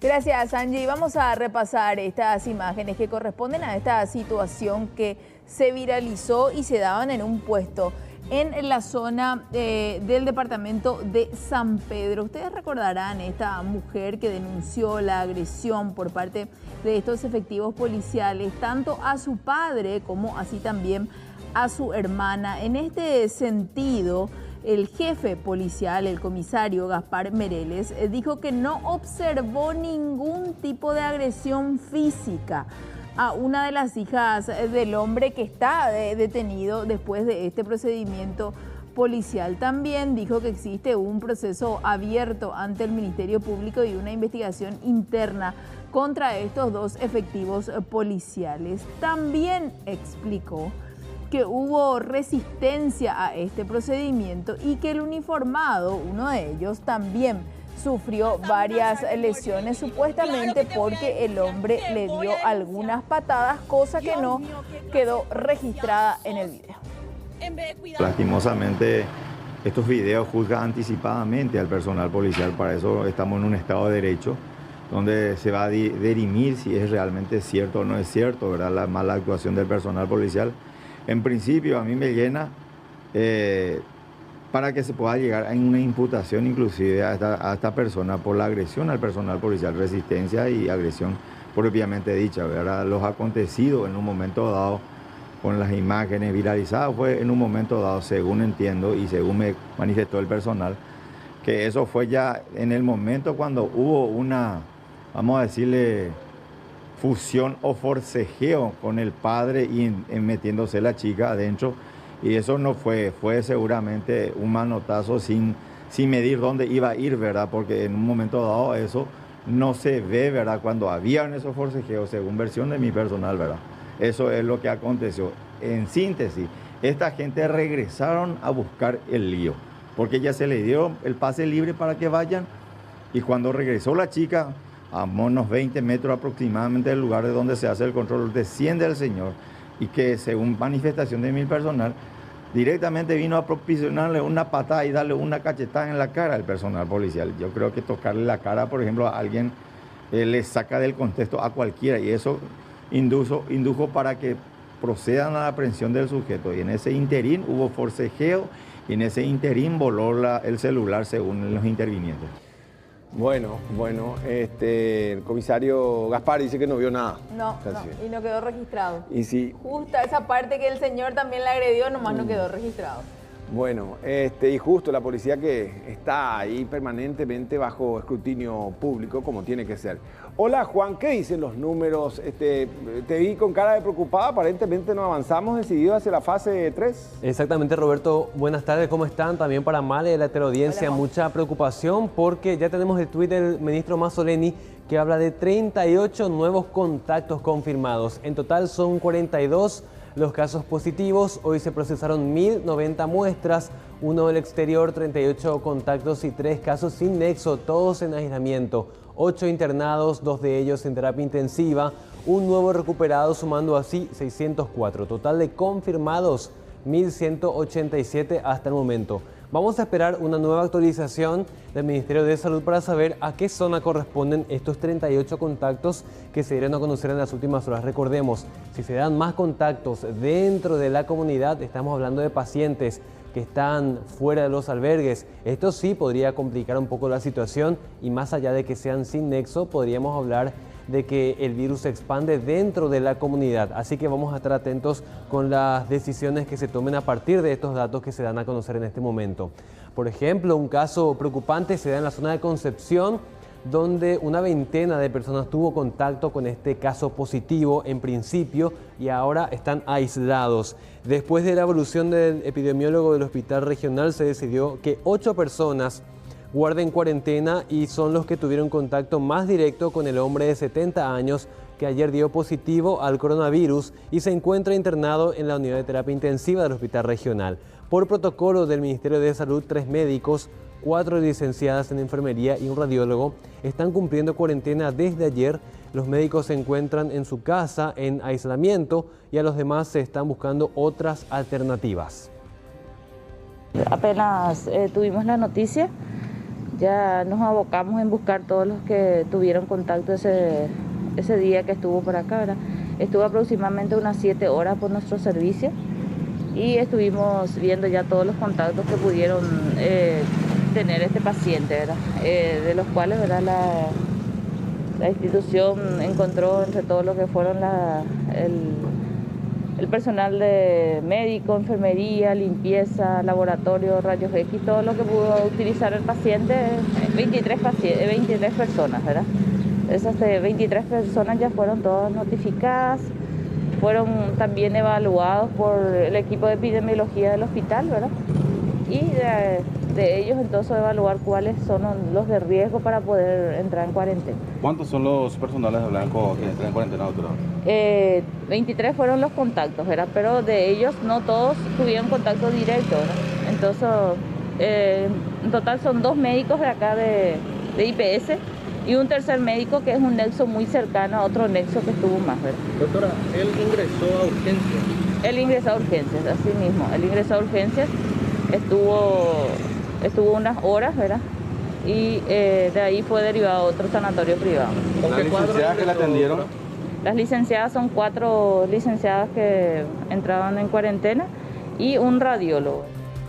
Bueno, por el momento no hay síntomas en las personas que están en cuarentena por disposición del Ministerio de Salud. Por otro lado, en el Hospital Regional hay otros 10 funcionarios que son parte del personal de Blanco que se encuentran también en cuarentena por haber estado cerca. Fíjense, compañeros, cómo solamente un caso hace que se genere una veintena de gente aislada por precaución. Así que está en manos de todos evitar más casos similares. Bueno, Juan, de hecho, y el presidente de la República ayer decía en zona de Concepción de que los números se están alentando, de que caminamos muy determinados hacia la fase 3, pero un tropezón acá puede significar una caída, ¿eh? Así nomás. Sí, y agregar algo más nada más a lo que decía Juan, y vamos a presentar solamente el informe más adelante con respecto al Banco Nacional de Fomento que cerró sus puertas. J. Eulogio, Estigarribia, la ciudad, si me ayudan ahí con eso. Y cerraron, ¿por qué? Porque aparentemente el militar que contagió a unos cuantos, que ya está imputado también, estuvo por ahí uno de sus camaradas, ¿te puedes imaginar? No, lo que pasa es que es muy sencillo calcular, Amalia, Juan, audiencia, uno, y ese uno, o sea que hacer nomás tu recorrido, tu rutina. Juan, yo, y al final es como, no sé, como un crochet así, que te va atando y se puede complicar Pero, muchísimo. ¿cuál es la barrera básica? El distanciamiento y el lavado de manos. Sí. Con esas armas, exactamente, con esas armas cualquiera puede protegerse de una expansión masiva. Bueno, hablando de expansión, vamos hasta la zona este, ¿no? Antes vamos a compartir esta información, Roberto, que tiene que ver con un conocido delincuente. ¿Qué fue lo que hizo él? El 31 de mayo pasado se fugaba de esta forma de una clínica en la zona de Pedro Juan Caballero. Él no solamente burló al personal médico, sino también al guardiacárcel que en teoría estaba custodiando. Se dijo que él escapó vestido de médico. ¿Qué es lo que comprueban estas imágenes? Ahí está. Como les decía, un peligroso delincuente que está procesado por tráfico de drogas y armas él estaba guardando prisión en la cárcel regional de Pedro Juan Caballero y obtuvo un permiso judicial para poder realizar un tratamiento médico en este hospital privado. En un momento dado del descuido, como les decía, él utilizó una bata y es el momento en el cual escapa.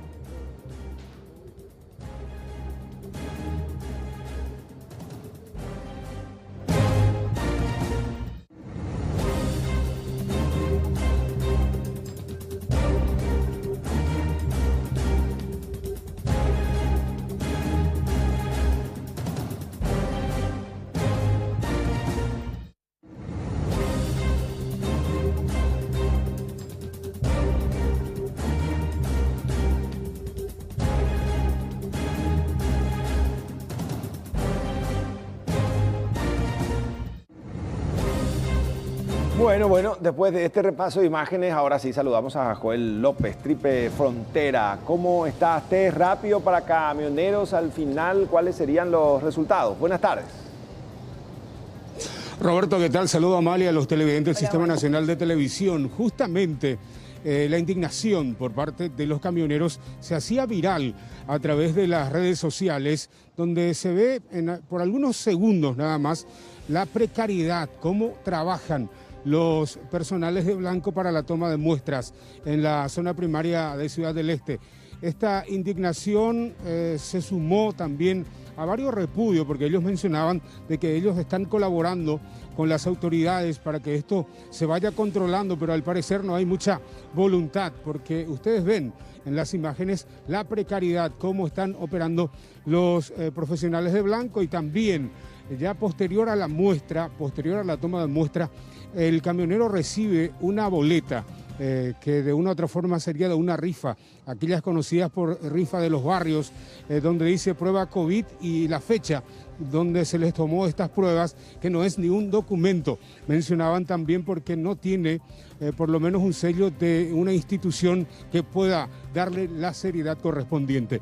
Con respecto a esta situación, llegamos hasta la 10ª región sanitaria para hablar con el director Hugo Kunzler. Presencia de gente del Ministerio de nivel central que está coordinando ahora esta actividad. Todo esto es un trabajo encabezado por el Departamento de Fronteras de Vigilancia de Salud, y bueno, son diferentes estrategias que ellos van adoptando para el seguimiento de los casos de camioneros en el Puente de la Amistad. ¿Cómo estamos con los casos positivos en Alto Paraná en los últimos tiempos? Un aumento en las últimas 3 semanas. Eso justamente es lo que a partir del día de ayer el Ministerio de Salud está publicando los casos registrados en la comunidad en las últimas 3 semanas, donde realmente vemos un aumento notorio aquí en el departamento del Alto Paraná. ¿Se puede hablar de relajamiento, relajación de la ciudadanía, o qué hace falta? Se puede hablar de eso porque sigue coincidiendo con aquel feriado largo del Día de la Madre, y bueno, esto es reflejo de aquello donde realmente hubo un relajamiento en la población. Alto Paraná no registra casos sin nexo actualmente.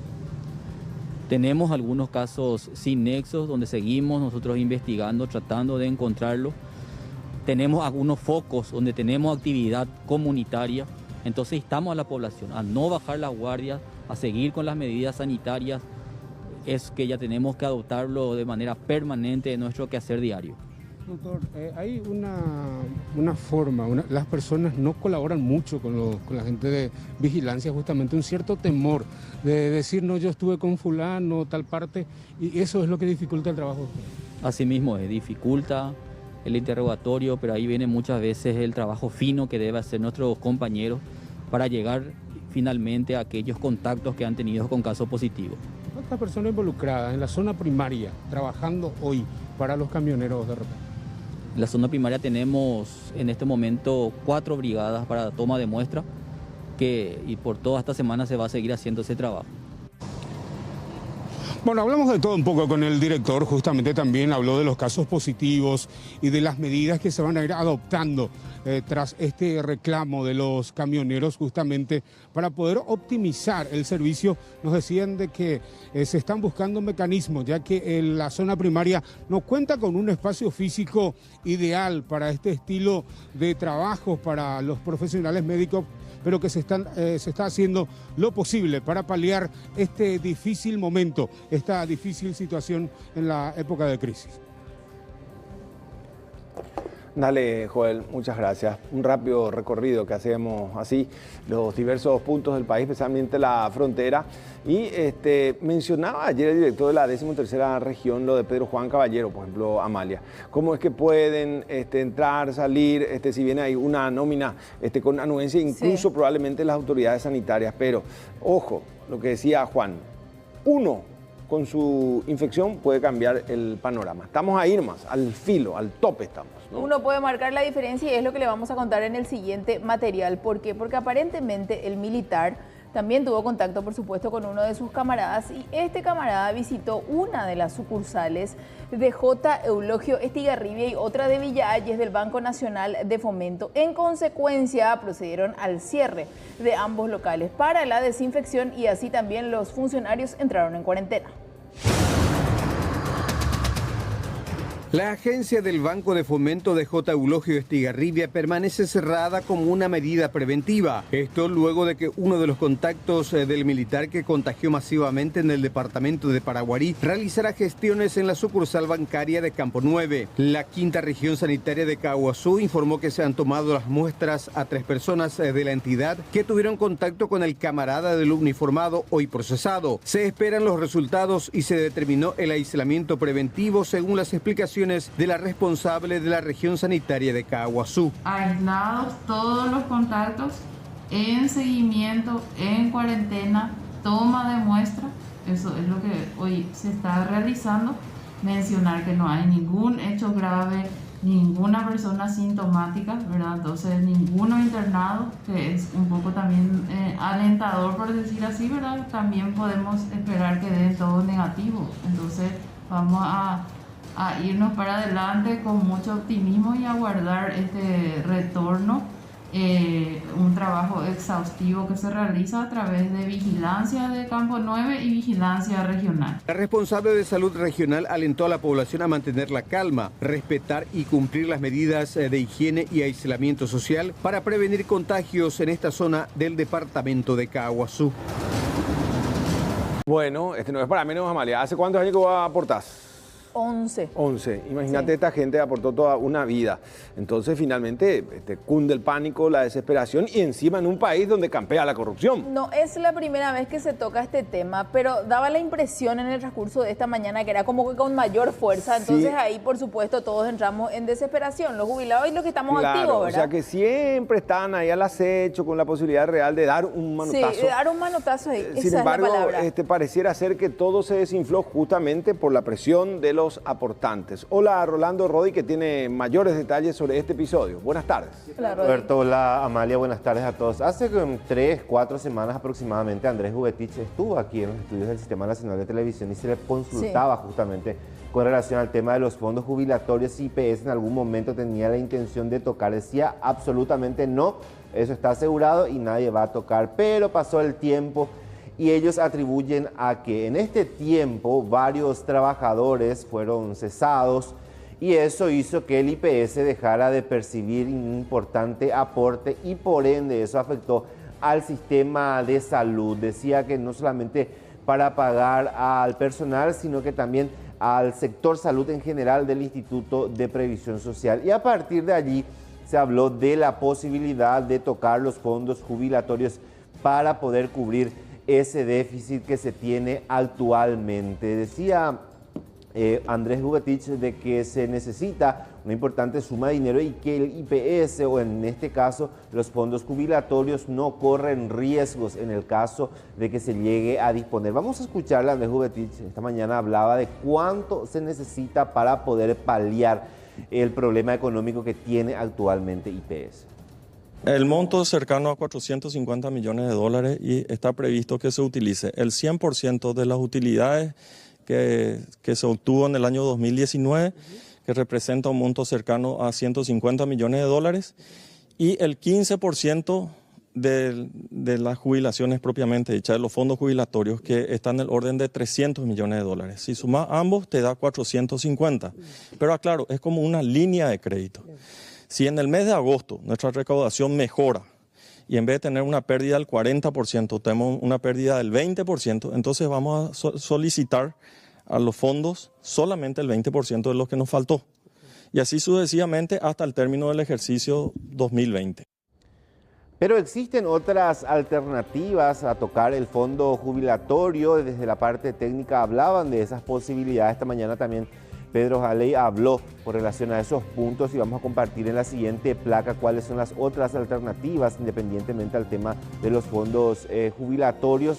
Está la posibilidad de solicitar un crédito al Banco Nacional de Fomento, que podría ser lo más avanzado que se tenga hasta este momento, y por otra parte que el Estado paraguayo llegue a honrar esa famosa deuda que tiene con el IPS. Recordemos que hasta este momento ya otorgó 100 millones de dólares, pero eso es exclusivamente para pagar los subsidios, salvo que sufra algunas modificaciones en este tiempo. Y en tercer lugar, ellos hablan de esta alternativa, la de utilizar los fondos de jubilaciones, que aparentemente a esta altura ya está totalmente descartada. Vamos a escuchar lo que decía Pedro Jaley al respecto. Un tema de salud, no poder decir no hay gasto, porque implica atender la vida de la gente. Eso tenés que seguir prestando los servicios, dando los medicamentos, pagando el salario del médico, comprando el repuesto para la ambulancia, medicamentos, todo. Pero no entra la plata, sencillamente porque se redujo casi en un 50%. ¿Cuáles son las alternativas que maneja la superioridad? Hablo del presidente y del Consejo. Y varias alternativas de refinanciamiento. Uno es una operación financiera con la banca oficial pública, que tengo entendido es el agente pagador o financiero, digamos, en este caso de la pandemia, BNF, que muy bien podría el instituto tomar un préstamo, un crédito de N millones de dólares para atenuar un poco ese déficit de salud. Cuando hablo de N millones de dólares, hagan los cálculos ustedes, porque hablamos de que salud necesita entre 50 y 70 millones de dólares por mes para funcionar. ¿De eso cuánto está recibiendo, abogado? O sea, de esos 50, 70 que salud necesita, vía aportes o vía otro tipo de inversiones, ¿cuánto está teniendo ahora salud mensualmente? Y de 40 millones de dólares que recibía mensualmente bajó a 20. Bajó a 20. O sea que el déficit estaría en el orden de los 50 millones de dólares por mes, haciendo grandes números. El déficit estaría en torno a los 50 millones de dólares, es lo que decía. Vamos a ver cuáles son las otras alternativas que va a analizar a partir de ahora el Instituto de Previsión Social, ya que los fondos jubilatorios no va a ser tan fácil de tocar. Incluso esto se pretendía por medio de la modificación de la ley, proyecto que fue presentado por Silvio Ovelar y duramente criticado por eso. Que al final tuvo que retirar justamente por todo cuanto significó. No es fácil, cuando te hacen la proyección, sin duda, uno puede preocuparse y mucho. Es plata que uno va aportando mes a mes, y como explicaba muy bien hoy los críticos, ¿de dónde viene el concepto de jubilación, de una suerte de jubileo, ¿no? De alegría al final, de disfrute, de décadas enteras? Sí. Entonces, ojo, y con más razón, Amalia, los antecedentes están claramente, ¿verdad? La corrupción, ¿por qué? Porque los administradores de turno se van y después las deudas quedan. Claro, pero acá la primera alternativa también es esta deuda histórica de la que varias veces también ¿cierto? Ya habló Jubetix, que es la que falta que se desembolse, ¿verdad? Que creo que son 300 mil dólares de lo que falta.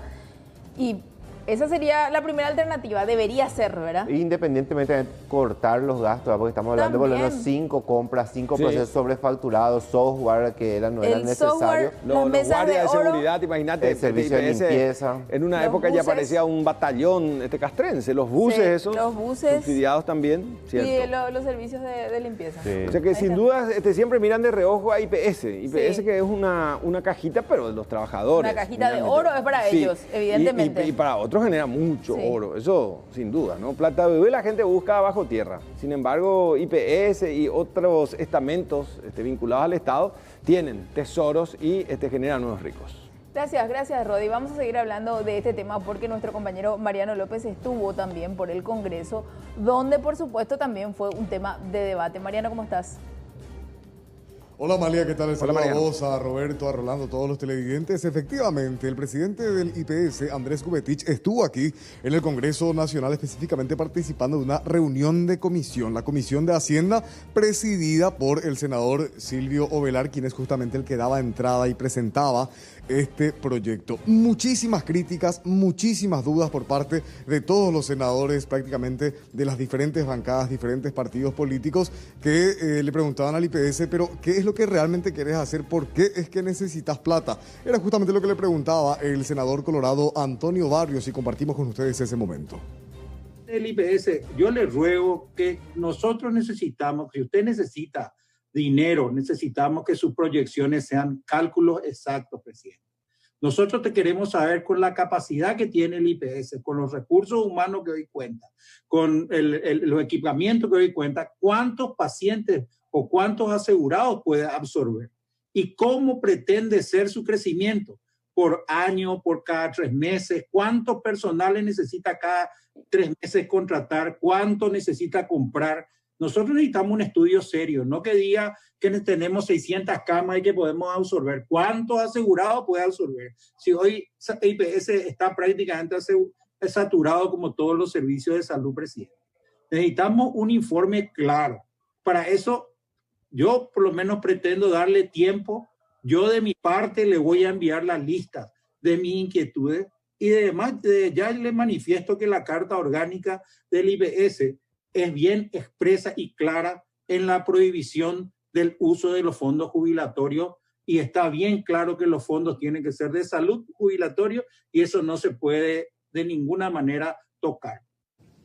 Siguieron hablando varios otros legisladores en esta reunión virtual, como se habrán dado cuenta, cada uno de los legisladores desde su vivienda o desde otro sitio participando de esta reunión de comisión. Otra de las que también habló es Zulma Gómez. Ella es del Partido Liberal Radical Auténtico y ella le pedía al senador Ovelar que por favor retire ese proyecto que prácticamente no tenía ni pie ni cabeza. Escúchenla. Entiendo perfectamente que IPS, como médica digo que necesita un crecimiento. Pero señor presidente, póngase a trabajar con sus asesores. Si nos necesita, llámenos y busquemos otra alternativa. Pero, concuerdo con la senadora Esperanza Martínez, retire este proyecto. No es necesario en este momento en donde ni siquiera hay una seguridad para el gobierno por la tanta corrupción que se ve en la adquisición de insumos para esta pandemia. Un momento tan sensible, someterle a la ciudadanía, someterle a las autoridades del gobierno, incluso a nosotros los parlamentarios, sobre un tema tan delicado como tocar los fondos. Señor presidente, retire este proyecto. Esto no va a correr. Y esta es la posición de mi bancada. Nosotros no vamos a acompañar el que se toque los fondos jubilatorios.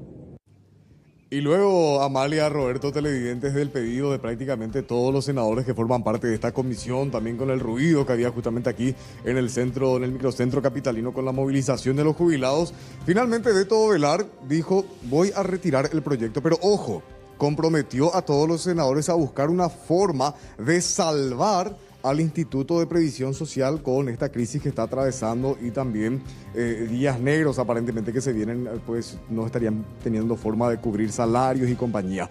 Eso lo explicaba Beto Ovelar, que luego de mucho debatir finalmente aceptó la decisión de la mayoría y retiró este proyecto.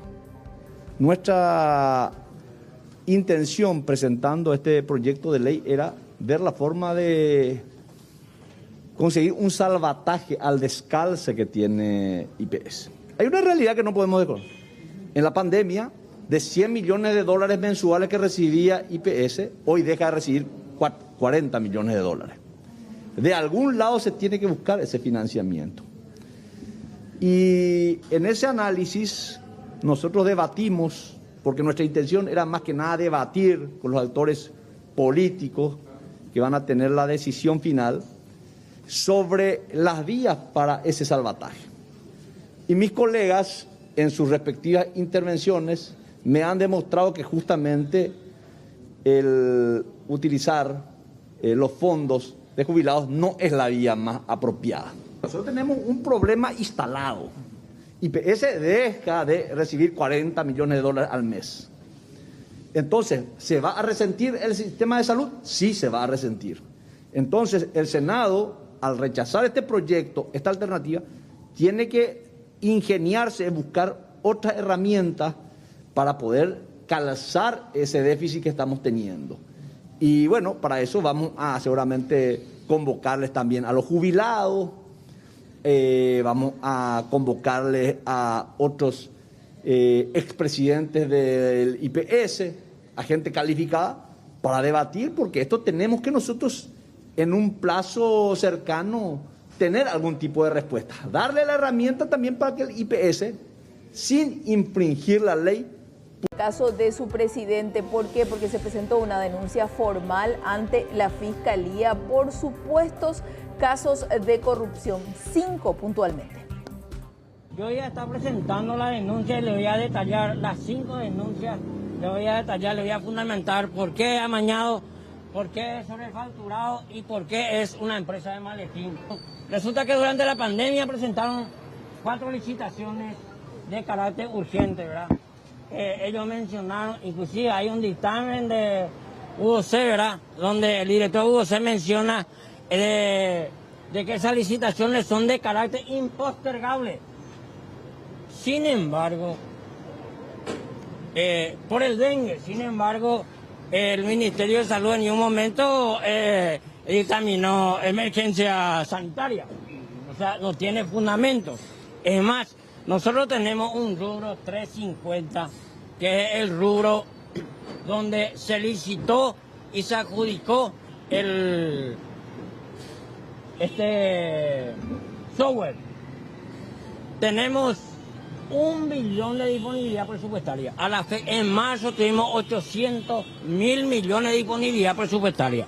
Dentro de ese rubro tenemos minibuses, compra de hospitales, tenemos medicamentos, tenemos ambulancias.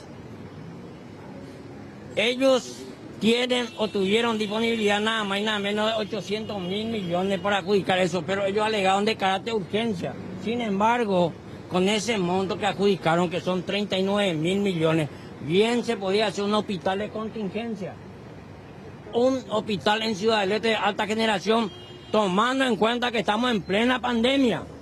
Siguiendo en esta misma línea, escuchemos lo que decía el senador Busarquis con respecto a los fondos jubilatorios, que eso inclusive podría llevar a una quiebra del IPS. El proyecto de hipotecar el futuro de los trabajadores, de los jubilados de IPS, realmente fue un proyecto presentado de manera muy rápida, sin consultar con quiénes son los verdaderos dueños del dinero. Y los trabajadores de IPS, ¿cómo no vas a consultar con ellos qué vas a hacer con su plata? Entonces, empeñar, endeudar, hipotecar el futuro de ellos es una cuestión bastante salvaje, diría yo, ¿verdad? ¿Y quién te garantiza que los fondos no pueden quebrar? Aparte de eso, que hay muchas denuncias de corrupción. O sea, estamos en un ambiente de mucha desconfianza. ¿Por qué no buscan un organismo internacional, Banco Mundial, BIP, otras alternativas? Ese dinero es el esfuerzo de años y años de muchos compatriotas que pagaron su IPS. Entonces me parece injusto ponerle en riesgo a ellos. Mira, no es el primer intento. Ya hubieron varios intentos de tocar el dinero del asegurado IPS. Porque es dinero rápido, fácil, prácticamente sin ningún tipo de control, sin pasar por muchos filtros. Ahora, si vas a pedir un crédito, tenés que armar todo un proyecto, una infraestructura, pasar por Hacienda.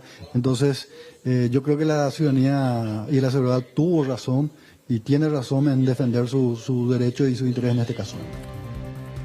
Pasado, un grupo de chilenos fue detenido en la zona de Encarnación. Está nuevamente ahora en la mira. ¿Por qué? Porque recuperaron su libertad.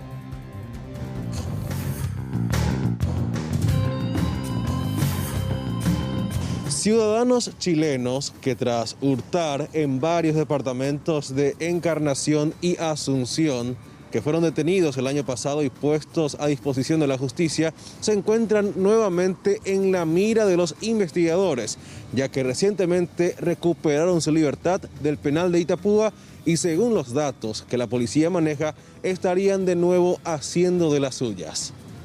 En principio, personal de este departamento había accedido a las imágenes de circuito cerrado.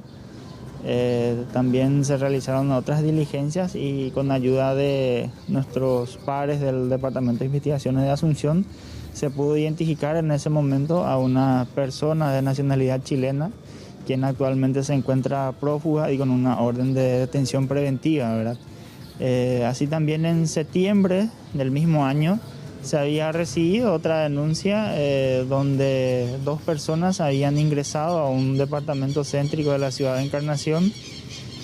También se pudo acceder a las imágenes de circuito cerrado.